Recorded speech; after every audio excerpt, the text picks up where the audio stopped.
ಎಲ್ಲರಿಗೂ ಕೂಡ ಮಧ್ಯಾಹ್ನ ನಂತರ ವ್ಲಾಗ್ ಸ್ಟಾರ್ಟ್ ಮಾಡಿದ್ದೇನೆ. ನಾನೊಂದು ರೀಲ್ಸ್ ಮಾಡಿದೆ, ಹಾಗಾಗಿ ಹೂವೆಲ್ಲ ಮುರಿದಿದ್ದೇನೆ. ಹೂ ಇತ್ತು ಸ್ವಲ್ಪ, ಮೊನ್ನೆ ನಮ್ಮ ಏನು ಹತ್ತಿರದ ಮನೆಯವರು ಕೊಟ್ಟ ಹೂ ಇತ್ತು, ಹಾಗೆ ಅದನ್ನು ನೀನು ವೇಸ್ಟ್ ಮಾಡಿದ್ದಕ್ಕೆ ಸ್ವಲ್ಪ ಕಪ್ಪಾಗ್ತಾ ಬಂತು. ಹಾಗೆ ಒಂದು ರೀಲ್ಸ್ ಮಾಡುವ ಅಂತ ಮಾಡಿದ್ದೆ ನಾನು. ಚಾರ್ಲಿದೊಳ್ಳೆ ನಿದ್ದೆ ಆಗ್ತಾ ಉಂಟು. ಚಾರ್ಲಿ ಚಾರ್ಲಿ ಚಾರ್ಲಿ ರೆಸ್ಪಾಂಡ್ ಮಾಡ್ತಾನೆ ಕರೆಯುವಾಗ.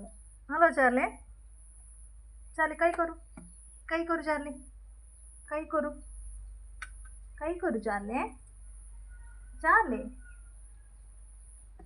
ಚಾರ್ಲಿಗಂಟಲ್ಲ, ಮಕ್ಕಳು ಸ್ಕೂಲಿಗೆ ಹೋದ ನಂತರ ಅವನಿಗೆ ಬೇಸರ ಆಗೋದು, ಮಕ್ಕಳು ಬರುವಾಗ ಖುಷಿ ಆಗೋದು ಅವನಿಗೆ. ಇಲ್ಲದಿದ್ದರೆ ಹೀಗೆ ಮಲ್ಕೊಂಡಿರ್ತಾನೆ. ಮತ್ತು ನಾನು ಅವನ ಹತ್ರ ಮಾತಾಡ್ತಾ ಇರೋದಿಲ್ಲಲ್ಲ, ಮಕ್ಕಳಾದರೂ ಮಾತಾಡ್ತಾ ಇರ್ತಾರೆ. ನಾನು ಹೀಗೆ ಹೊರಗಡೆ ಕೂತ್ಕೊಂಡ್ರೆ ಮಾತ್ರ ಅವನ ಹತ್ರ ಮಾತಾಡೋದು. ನನಗೆ ಉಂಟಲ್ಲ, ತುಂಬ ಹೇಳಿದರೆ ತುಂಬ ನಿದ್ದೆ ಬರ್ತಾ ಉಂಟು. ನನ್ನ ಕಣ್ಣು ನೋಡುವಾಗ ನಿಮಗೆ ಗೊತ್ತಾಗ್ತದ ಅಂತ ಗೊತ್ತಿಲ್ಲ, ಅಷ್ಟು ನಿದ್ದೆ ಬರ್ತಾ ಉಂಟು. ಎಂತ ಗೊತ್ತುಂಟ ಕಾರಣ?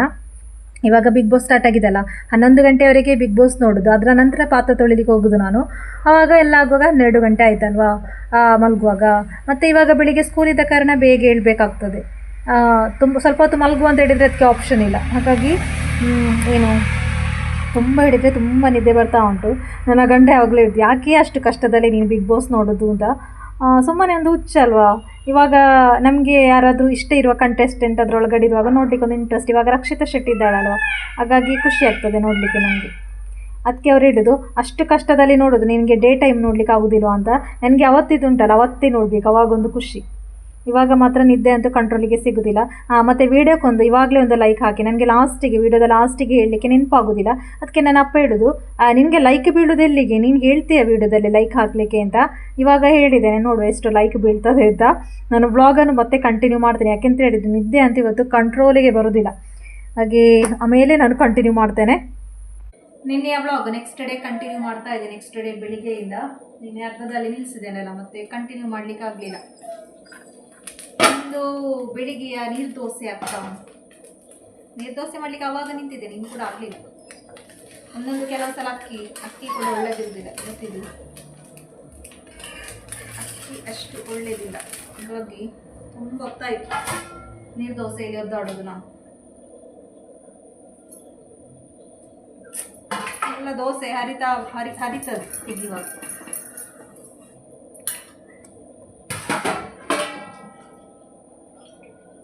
ಸ್ಕೂಲಿಗೆ ಗೊತ್ತಾಯಿತು ಮಕ್ಕಳಿಗೆ.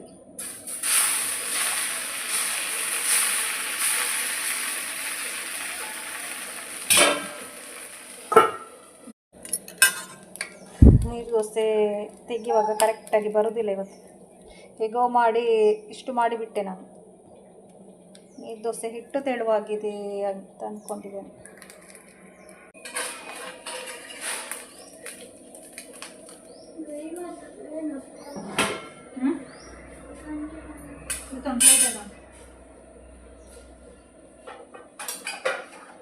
ಕಳ್ಳತಿ ಬಂದು ಕಳ್ಳತಿ ತಿಂಡಿ ಕಳ್ಳತಿ ಇಲ್ವಾ?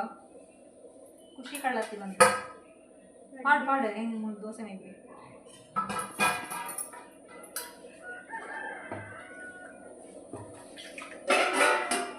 ದಾದಾ ಕಡ್ಡು ಪಾಡು ಮೊದಲೇ ಚಿಕ್ಕ ದೋಸೆ ಅದು ಪಾಡು. ಖುಷಿ ಕಟ್ಟಿ ಅಂತಿದ್ದ.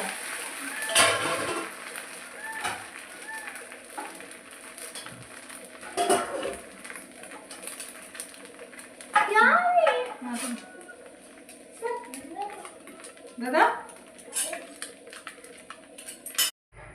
ಮಕ್ಕಳು ಸ್ಕೂಲಿಗೆ ಹೋದ ನಂತರ ವ್ಲಾಗ್ ಮತ್ತೆ ಕಂಟಿನ್ಯೂ ಮಾಡ್ತಾ ಇದ್ದೇನೆ. ಹಾಗೆ ಲಾಸ್ಟ್ ವ್ಲಾಗ್ ನಾನು ಯಾವುದು ಬರ್ತ್ಡೇ ವ್ಲಾಗ್ ಹಾಕಿದ್ದೆಲ್ಲ ಅವರದು, ಅದಕ್ಕೆ ತುಂಬ ಜನರು ಕಮೆಂಟ್ಸ್ ಮಾಡಿದ್ರು. ಎಲ್ಲರಿಗೂ ಕೂಡ ಥ್ಯಾಂಕ್ ಯು ಸೋ ಮಚ್. ಎಲ್ಲರ ಕಮೆಂಟ್ ಕೂಡ ಅವರು ಓದಿದ್ದಾರೆ. ಅವರ ವೀಡಿಯೋಸ್ ಇದ್ದರೆ ಅವರು ಬೇಗ ವೀಡಿಯೋಸ್ ನೋಡ್ತಾರೆ, ಇಲ್ಲದಿದ್ದರೆ ಅಷ್ಟೇ ನೋಡೋದಿಲ್ಲ. ಅವರದಿದ್ದರೆ ನೋಡ್ತಾರೆ ಯಾವ ಥರ ಕಮೆಂಟ್ಸ್ ಮಾಡಿದ್ದಾರೆ ಅಂತ ನೋಡಲಿಕ್ಕೋಸ್ಕರ. ಹಾಗೆ ಎಲ್ಲರಿಗೆ ಕೂಡ ಥ್ಯಾಂಕ್ ಯು ಸೋ ಮಚ್. ಹಾಗೆ ಅದರ ಮೊದಲು ಕಾರ್ ವೀಡಿಯೋ ಹಾಕಿದೆ, ಕಾರ್ ತೆಗೆದದ್ದು, ಅದಕ್ಕೆ ತುಂಬ ಜನರು ಕಂಗ್ರ್ಯಾಚುಲೇಷನ್ಸ್ ಹಾಕಿದ್ದಾರೆ. ತುಂಬ ಹೇಳಿದರೆ ತುಂಬ ಖುಷಿ ಆಯಿತು ನನಗೆ. ಒಂದು ಸೆಕೆಂಡ್ ಹ್ಯಾಂಡ್ ಗಾಡಿ ತೆಗೆದೋದಕ್ಕೆ ಇಷ್ಟು ಜನ ನನಗೆ ಕಂಗ್ರ್ಯಾಚುಲೇಷನ್ಸ್ ಹಾಕಿದ್ದಾರೆ ಅಂತ. ಹಾಗೆ ಮತ್ತು ನಾನು ಯೂಟ್ಯೂಬಿನೊಂದು ಪ್ರಾಬ್ಲಮ್ ಹೇಳಿದ್ದೆಲ್ಲ, ಅದು ಪ್ರಾಬ್ಲಮ್ ಆಗಿದೆ ಅಂತ, ಅದು ಸಾಲ್ವ್ ಆಗಿದೆ. ನಾನು ಅದಕ್ಕೆ ಅವರಿಗೆ ಮೇಲ್ ಕಳಿಸಿ ಸಾಕಾಗಿ ಅವರಿಗೆ ಸುಸ್ತಾಗಿ ಅವರು ನನಗೆ ಸರಿ ಮಾಡಿ ಕೊಟ್ಟಿದ್ದಾರೆ. ತುಂಬ ಅವರಿಗೆ ನಾನು ಮೆಸೇಜ್ ಮಾಡಿದ್ದೇನೆ, ಈ ಥರ ಪ್ರಾಬ್ಲಮ್ ಆಯಿತು ಅಂತ. ಹಾಗೆ ಸದ್ಯಕ್ಕೆ ಅದು ಸಾಲ್ವ್ ಆಗಿದೆ. ಇಲ್ಲಿ ಒಂದು ಫ್ಲವರ್ ವಾಸ್ ನೋಡಿ, ನನಗೆ ಒಬ್ಬರು ಗಿಫ್ಟ್ ಕೊಟ್ಟದು. ಇದೆಂತ ಗೊತ್ತುಂಟಾ, ನಾನು ಫಸ್ಟ್ ನೋಡುವಾಗ ನನಗೆ ಗೊತ್ತಾಗಲಿಲ್ಲ, ಆಮೇಲೆ ಗೊತ್ತಾಯ್ತು ನೋಡಿ. ಇದು ಒರಿಜಿನಲ್ ಎಲೆಯಿಂದ ಮಾಡಿದ ಫ್ಲವರ್ ವಾಸ್ ನೋಡಿ, ಇದೆಲ್ಲ ಒರಿಜಿನಲ್ ಎಲೆ ನೋಡಿ. ಇದರಲ್ಲಿ ಹೆಚ್ಚು ಇರೋದು ಒರಿಜಿನಲೇ, ಅದಕ್ಕೆ ಕಲರ್ ಹಾಕಿದ್ದಾರೆ. ಫ್ಲವರ್ ಕೂಡ ಹಾಗೆ ಪ್ಲಾಸ್ಟಿಕ್ ಫ್ಲವರ್ ಅಲ್ಲ. ಏನಂತ ಹೇಳೋದು, ಇದು ಏನಂತ ಹೇಳಲಿಕ್ಕೆ ನನಗೆ ಗೊತ್ತಾಗೋದಿಲ್ಲ. ತುಂಬ ಒಳ್ಳೆಯದುಂಟು. ಹಾಗೆ ತುಂಬ ಜನರಿಗೆ ಡೌಟ್, ನಮ್ಮ ಊರೆಲ್ಲಿಂದ ಜಾಸ್ತಿ ನಾನು ಹೆಚ್ಚಿನ ವಿಡಿಯೋಸಿಗೆ ಬರುವ ಕಮೆಂಟ್, ನಿಮ್ಮ ಊರೆಲ್ಲಿಂದ. ನಾನು ಇವಾಗ ಇರೋದು ಮೂಡುಬಿದ್ರೆ ಅಂತ ಹೇಳಿದರೆ ಪ್ರಾಪರ್ ಮೂಡುಬಿದ್ರೆ ಅಲ್ಲ, ಮೂಡುಬಿದ್ರೆಯಿಂದ ಸ್ವಲ್ಪ ಒಳಗಡೆ ಇದ್ದೇನೆ. ಕರೆಕ್ಟ್ ಪ್ಲೇಸ್ ನನಗೆ ವಿಡಿಯೋಸಲ್ಲಿ ಹೇಳಲಿಕ್ಕೆ ಆಗೋದಿಲ್ಲ. ಆಮೇಲೆ ನನ್ನ ಅಮ್ಮನ ಮನೆ ಇರೋದು ಕಾಸರಗೋಡಲ್ಲಿ. ಕಾಸರಗೋಡು ಟೌನಲ್ಲೇ ಇದೆ ಮನೆ. ಹಾಗೆ ಕಾಸರಗೋಡು ನನ್ನ ಊರು ಎರಡು ಸಹ, ಕಾಸರಗೋಡು ಸಹ ನನ್ನ ಊರೆಯ, ಮೂಡುಬಿದ್ರೆ ಸಹ ನನ್ನ ಊರೆಯ, ಎರಡು ಕೂಡ ನನ್ನ ಊರು. ಕೆಲವರಿಗೊಂದು ಕನ್ಫ್ಯೂಸ್, ಕೆಲವು ಸಲ ಕಾಸರಗೋಡಿನ ವಿಷಯ ಹೇಳ್ತಾರೆ ಇವರು, ಕೆಲವು ಸಲ ಮೂಡುಬಿದ್ರೆ ವಿಷಯ ಹೇಳ್ತಾರೆ. ಗಂಡನ ಮನೆ ಇರೋದು ಮೂಡುಬಿದ್ರೆಯಲ್ಲಿ. ಮೂಡುಬಿದ್ರೆ ಅಂತ ಹೇಳಿದರೆ ನಮ್ಮ ಈ ಊರಿಗೆ, ನಾನಿರುವ ಊರಿಗೆ ಮೂಡುಬಿದ್ರೆ ಅಲ್ಲ, ಮೂಡುಬಿದ್ರೆಯಿಂದ ಸ್ವಲ್ಪ ಒಳಗಡೆ ಇರುವ ಪ್ಲೇಸ್. ಆಮೇಲೆ ಅಮ್ಮನ ಮನೆ ಇರೋದು ಕಾಸರಗೋಡು.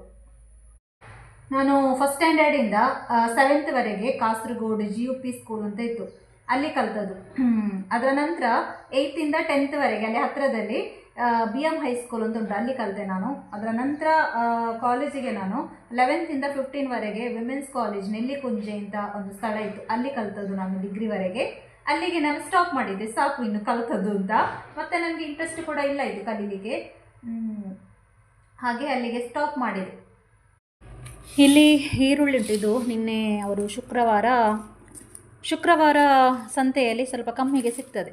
ಕೆಲವೆಲ್ಲ ಹಾಳಾಗಿರ್ತದೆ. ನನಗೆ ಉಂಟಲ್ಲ, ಲಾಸ್ಟ್ ನಾನೊಮ್ಮೆ ತೋರಿಸಿದ್ದೆ 50 ರೂಪಾಯಿ ಈರುಳ್ಳಿ 3 kg, ಅದು ನನಗೆ 3 ವಾರ ಜಾಸ್ತಿ ಬಂದಿದೆ ಆ ಈರುಳ್ಳಿ. ಇದು ನಿನ್ನೆ ತಂದದ್ದು, ಇದು ಕೂಡ 50 ರೂಪಾಯಿಗೆ 3 kg.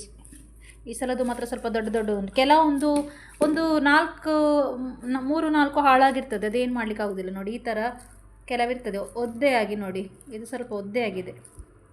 ಕೆಲವು ಹಾಳಿರ್ತದೆ, ಆದರೆ ನನ್ನ ಪ್ರಕಾರ ಇದು ಲಾಭ. ಈರುಳ್ಳಿ ಎಲ್ಲ ತೆಗೆದಿಡ್ತಾ ಇದ್ದೇನೆ. ನನಗೆ ಉಂಟಲ್ಲ, ಈರುಳ್ಳಿಯ ಖರ್ಚು ಸ್ವಲ್ಪ ಜಾಸ್ತಿ. ನಾನು ಎಲ್ಲ ಪದಾರ್ಥಕ್ಕೆ ಸ್ವಲ್ಪ ಈರುಳ್ಳಿ ಜಾಸ್ತಿ ಹಾಕ್ತೇನೆ. ಚಿಕನಿಗೆ ಮತ್ತು ಸ್ವಲ್ಪ ಜಾಸ್ತಿ ಬೇಕಾಗ್ತದಲ್ವಾ. ನನಗೆ ಇದಾದರೆ ಒಂದು 3 ವಾರ ಜಾಸ್ತಿ ಬರ್ತದೆ ನನಗೆ. ನಾನು ಈ ವ್ಲಾಗನ್ನು ಎಂಡ್ ಮಾಡ್ತಾ ಇದ್ದೇನೆ. ನಂದು ಯೂಟ್ಯೂಬಿನ ಪ್ರಾಬ್ಲಮ್ ಸರಿಯಾಗಿದೆ, ಹಾಗೆ ಅದು ಸರಿಯಾಗಿ ಪ್ರಯೋಜನ ಇಲ್ಲ. ವ್ಲಾಗ್ ಮಾಡಬೇಕಿದ್ರೆ ಒಳ್ಳೆ ಕಂಟೆಂಟ್ ಬೇಕಲ್ಲ, ಕಂಟೆಂಟ್ ಇಲ್ಲದೆ ವ್ಲಾಗ್ ಹಾಕಿ ಏನು ಪ್ರಯೋಜನ ಇಲ್ಲ. ಹಾಗೆ ನಾನು ಮುಂದಿನ ವ್ಲಾಗ್ ನೋಡುವ ಯಾವಾಗ ಅಂತ, ಮುಂದಿನ ವ್ಲಾಗಿನ ಜೊತೆಗೆ ಸಿಗ್ತಾ ಇದ್ದೀನಿ. ಇಷ್ಟ ಆದರೆ ಲೈಕ್ ಮಾಡಿ. Thank you.